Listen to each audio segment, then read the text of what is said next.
मानगोनां रायजो राजा नोंथांमोन थारमाने जोंहा मानगोनां प्रमद बर' बिथांमोना लोगोसे बिसोरनि माखासे ब्लाइन्डलि फलोवार्सफोरा बिटिआर गभर्नमेन्ट होनबाय थायो नालाय दा गभर्नमेन्ट जुदि जादोंबा बा भारत हादरनि संबिधानाव जुदि एमेन्डेड मोनसे एक्ट मोनदोंमोनब्ला बे बिटिआर एग्रिमेन्टआ दा बिसोर थारमाने बिटिआर गभर्नमेन्ट होननानै जों रायजो राजाफोरखौ थगायबाय थायो थारमाने दा बेवहाय आं बुंनि मास्टारा फोरोंगासिनो BTR GOV डट रं जाबाय नामा सार बियो रं जाबाय नामा रं जाबाय औ बियो एकेबारे रं औ माने बिदि लिरखो ओमफ्राय नोङो तारमाने दा बिखौ रायजो राजानो माने बुजायनोसै आं आच्छा दे गभर्नमेन्टखौ बिदि लिरनो हाया गतिके जोंहा BTC-आ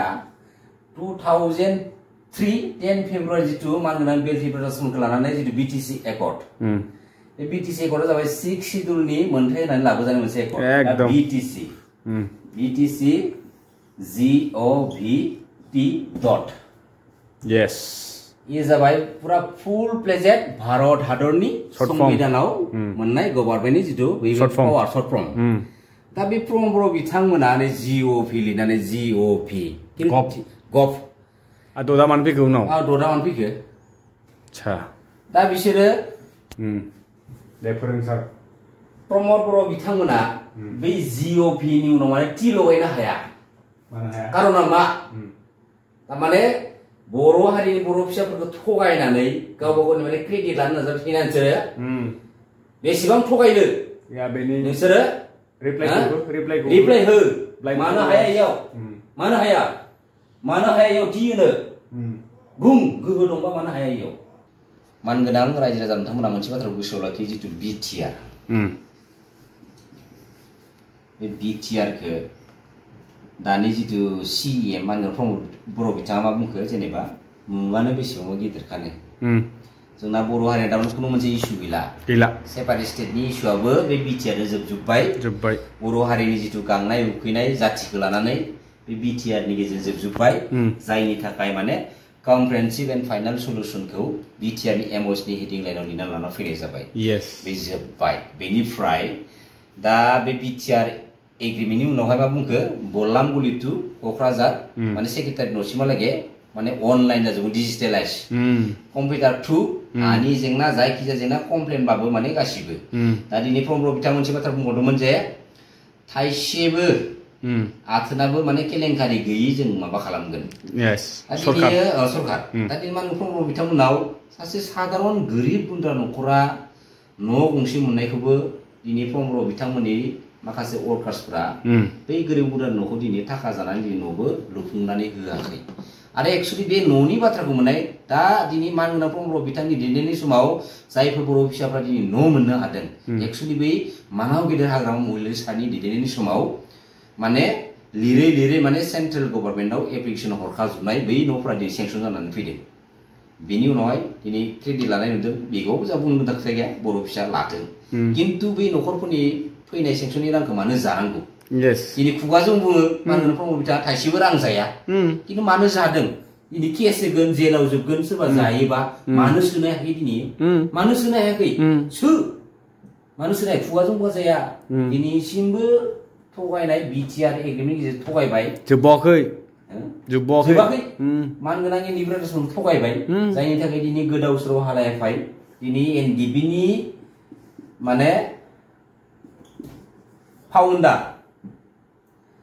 मानगोनां रन्जन दैमारि साराबो उदां जानो हादिया BTR-नि MOS-नि 9.4 क्ल'जआव हाइनियास आरो नन हाइनियास NDB ब्रादार्सफोरनि माने केसखौ बाहागो मोननै बाहागो खालामनानै फैबाय रोखा लिरनाय दंखायो दा दिनै ओल्डआव तारमाने कुनु मोनसे जारिमिन गैया दा दिनै पिस एकर्डखौ सोर खालामो जेनेबा आखायाव मोनसे संग्रामि हानजा अस्त्र लानानै दावहा नांग्रा खालामो दा दिनै NDB-नि A to Z प्रब्लेमखौ माने सुस्रांनायनि थांखि जितु BTR एग्रिमेन्ट खालामदोंमोनब्ला गासिबो उइड्रल जाजोबनांगौमोन बेनिफ्राय स्पेसियेल डेभेलपमेन्टेल पेकेज महरै 10.2 क्ल'जआव मा लिरना लाना फैनाय जादों 10.1 जाहैबाय मा स्टेट गभर्नमेन्टआ 750 crore माने हरनाय जागोन बे जाबाय इमप्लिमेन्टेसन किन्तु 10.2 निया मानो जायाखै जे both which will be considered army paramilitary police CRPF बे मानो बिटिआर एग्रिमेन्टनि थ्रुयै माने इमप्लिमेन्टेसन खालामनो हायाखै बेलेगखौ बाद दोनदो बेलेगखौ बाद दोन एटलिस्ट बिसोरनि मावथि बिथांमोननि थाखाय साननांगौमोन खिन्थु दा जोंहा पृथ्वीराज नारायण देब मेस बुंनाय बायदि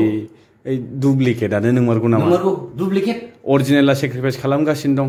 अरिजिनेला दिनैसिमबो थै-थां खुगाजोंबो थांगासिनो दङ गोहो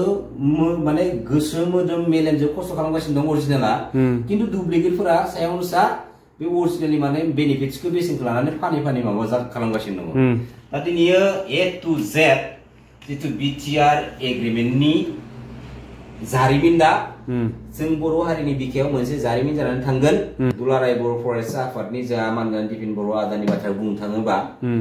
दिनै दिलीप सरकिया बायदि बिथांनि हेलिकप्टार गाखोलायनानै दिनैयो भट केम्पिं खालामहैदोंमोन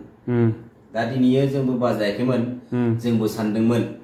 जे नंमारगौ नङा बाथ्राया भबिष्यत बर'नि थाखाय मोजां खामानि लाबोगोन खिन्थु थाङै थुङै बेसेबां गोलाव समनि उनावहाय जों बर' हारिनि ट्राइबेलनि थाखायनो माने मोनसे बिस जानो थांबाय दिनै दिलीप सरकिया बिथाङा बर' जातिखौ ट्राइबेल जायगा ओरैबायदि इनसाल्ट खालामदों दिनै जोंनि बर' हारिनि जेसेबांखिनि पलिटिकेल लिडार दं मानो दिनै बेनि सायाव फंसेबो गोरा बाथ्रा बुंनो हायाखै थारमाने येस मेन गासिबो ललिपप जायो मोनसे एगेन्स्ट बाथ्रा बुंबा गासिबो दायरिया दायो बर'फोरनि लिडारफोरनि माबाया खुला जाजोबगोन थारमाने ओरैबायदि माने नन सेन्स बर' लिडारफोर दङ जाय हारिया जों बर' हारिखौ फोजोबस्रांनो थाखाय एखेबारे अयथासार खालामबोदों 1988 मायथाइयाव क'क्राझार डिस्ट्रिक्टआव थानाय भुमगा गामि 53 जननिबो बांसिन बर' हिनजावफोरखौ आसाम पुलिस आरो आसाम पुलिस टास्क फर्सआ हरनै 1988 मायथाइनि 25 आरो 27 जानुवारियाव हरनै जिनारै खालामदों आरो बै 25-27 जितु ब्लेक डे महरै बर' माहारिया फालिगासिनो दङ आरो बे 27 सानखौ जानुवारिनि 27 खौ बर' माहारिया ब्लेक डे सान महरै फालियो आरो बे 2020-27 जानुवारि सानखालिनो बिटिआर एग्रिमेन्ट खालामना फैदों मानगोनां प्रम'द बिथांमोना 53 जननि बांसिन बर' हारिनि थाखाय जिनारि जादों बे भुमगा गामियाव बे बुस्थु खिन्थु एसेबां जातिजों खेलायनाङा थगायनानै पलिटिक्स नङा थगायनायनि माहारि दैदेननाय नङा खिन्थु गोसोआव लाखि सिदा बुंखाबाय आङो